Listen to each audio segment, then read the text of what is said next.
Assalamualaikum warahmatullahi wabarakatuh.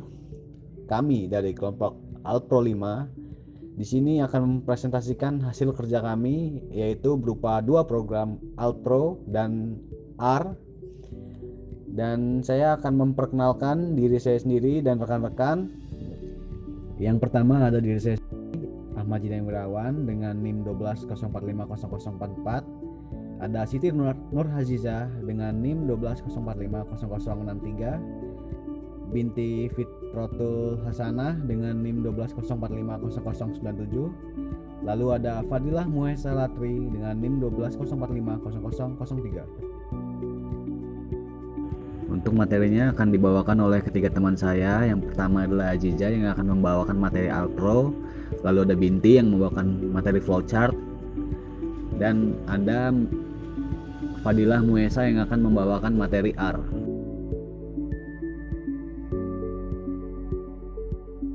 Berikut adalah program Python yang dibuat oleh kelompok 5 Science Data kelas RA. Program ini bertujuan untuk menentukan musim berdasarkan bulan dan juga tanggal.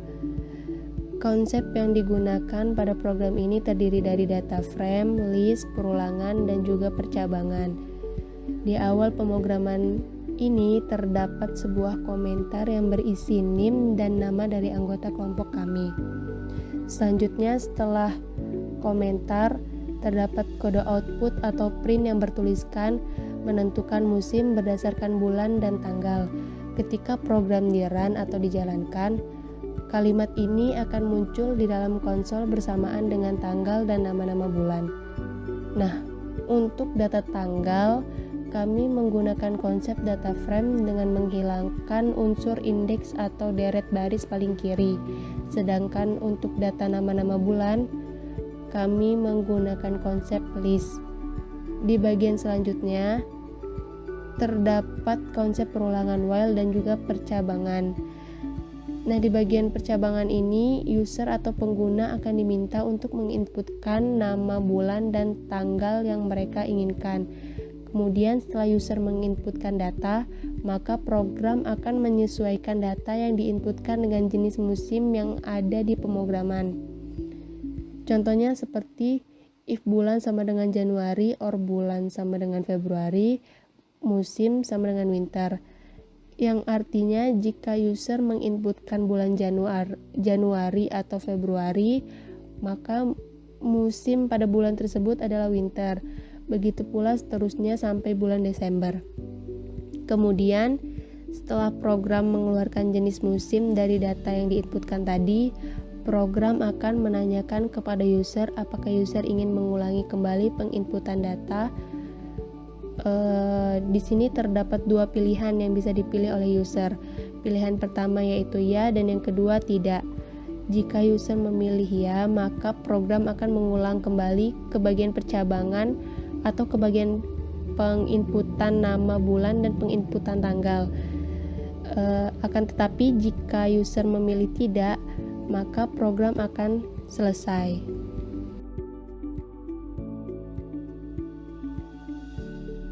Selanjutnya, kita akan mencoba untuk menjalankan atau merunning program. Setelah program berhasil di-run, dapat dilihat tampilan awal pada program ini terdapat judul, tanggal, dan juga nama-nama bulan. Tujuan dari data tanggal dan data nama-nama bulan ini ditampilkan pada tampilan awal yaitu agar user atau pengguna bisa menginputkan data sesuai dengan data-data yang telah ditentukan. Kemudian di sini kita akan mencoba untuk menginputkan nama bulan yaitu bulan Desember dan tanggalnya tanggal 28. Maka akan keluar jenis musimnya yaitu pada tanggal 28 Desember adalah musim winter. Kemudian di bagian selanjutnya terdapat pilihan untuk melanjutkan program atau tidak. Di sini kita akan coba isikan ya terlebih dahulu. Setelah kita input kata ya, maka tampilannya akan mengulang kembali ke menu penginputan bulan dan tanggal. Kemudian kita akan coba untuk memasukkan bulan Mei dan tanggal 20. Maka keluar hasilnya yaitu tanggal 20 Mei adalah musim spring. Jika ingin mengulang maka inputkan kata ya lagi, tapi Di sini kita akan coba untuk menginputkan tidak. Dapat dilihat ketika kita menginputkan tidak, maka programnya berhenti atau selesai.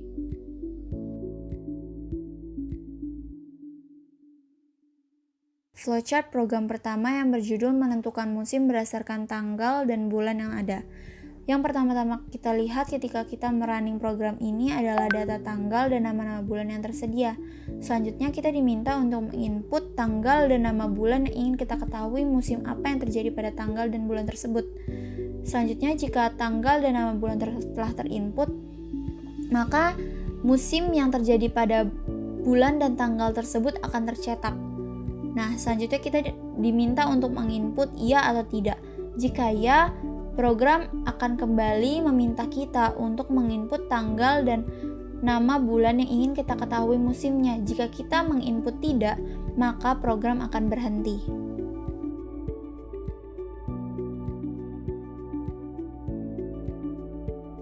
Selain program Python, kita juga membuat program R. Pada program R, kita membahas tentang nilai 10 orang mahasiswa di 3 mata kuliah. Bahasa Python dengan bahasa R itu berbeda. Bahasa pemrograman R adalah bahasa yang case sensitif. Artinya, perbedaan huruf kapital dan huruf kecil sangat berpengaruh. Oleh karena itu, dalam membuat program R, kita harus memperhatikan setiap rumus yang digunakan. Dapat dilihat dari program yang telah ditampilkan. Untuk memulai membuat sebuah program dalam R, kita membuat sebuah vektor. Vektor yang dimaksud dalam program R adalah objek data yang paling sederhana.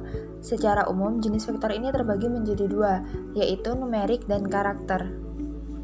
Pada line ketiga, vektor yang dibuat yaitu A kurang dari sama dengan C dalam kurung 40, 56, 70, 40, 80, dan seterusnya. Angka-angka ini merupakan nilai dari 3 mata kuliah yang diambil. A dalam vektor sebagai objek, dan C termasuk ke dalam sebuah fungsi. Pada line selanjutnya terdapat perulangan for dan percabangan if. Untuk memanggil kode-kode yang telah dibuat dan yang tertampil pada layar, bisa menggunakan sort A dan juga sort A decreasing sama dengan true. Bedanya dari kedua ini adalah jika yang atas itu menyortir dari nilai terkecil ke terbesar sampai terbesar, sedangkan yang bawah itu menyortir nilai dari yang besar sampai kecil. Pada line berikutnya terdapat konsep list. Dilihat dari tampilan layar line 17, di situ ada list nama mahasiswa yang memiliki nilai 3 mata kuliah yang diambil. 3 diantaranya yaitu nilai algoritma, nilai desain, dan nilai statistik. Kemudian untuk menampilkan sebuah list, dibuatlah perulangan while. Setelah di-run, nama-nama yang terdaftar akan muncul sesuai dengan yang sudah di list. Di awal-awal tadi disebutkan bahwa vektor itu memiliki 2 jenis, yaitu karakter dan numerik. Pada line 17 ini merupakan salah satu contoh vektor karakter. Selanjutnya kita membuat sebuah program yang ketika di running bentuknya seperti tabel. Maka dari itu kita menggunakan data frame.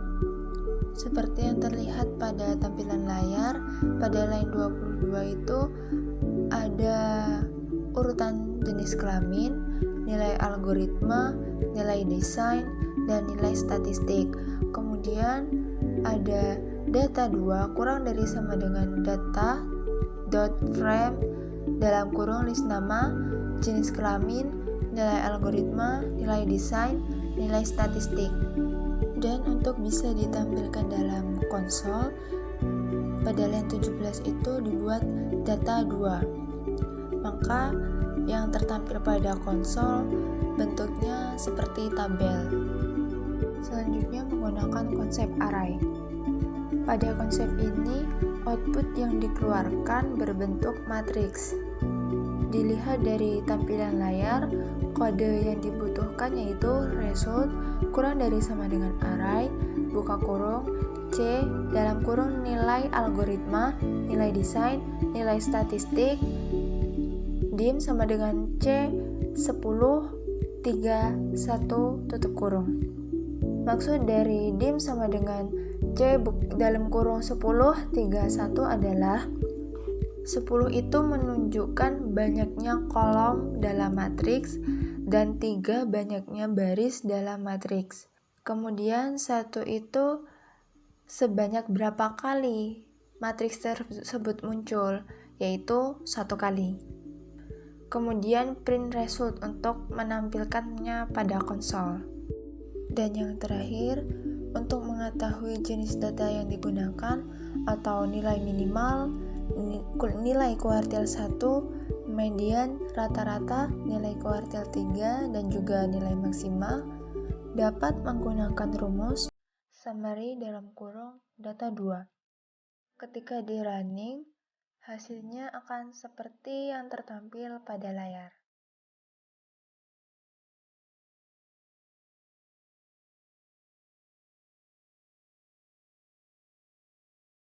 Flowchart program kedua itu kita akan membuat daftar nilai. Nah, selanjutnya kita akan masukkan nilai nih. Kita akan mengurutkan nilai itu dari besar ke kecil. Kalau misalkan true, maka nilainya itu akan dari kecil ke besar. Kalau misalkan false, nilainya itu dari besar ke kecil. Nah, selanjutnya kita dapat juga menentukan dari nilai besar dan kecil itu nilai maksimumnya berapa dan nilai minimumnya berapa.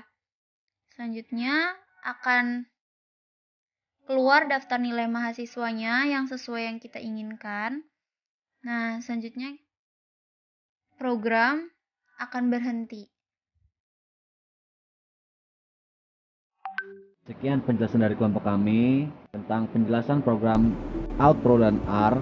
Apabila ada salah, kami mohon maaf. Demikian kami akhiri. Wassalamualaikum warahmatullahi wabarakatuh.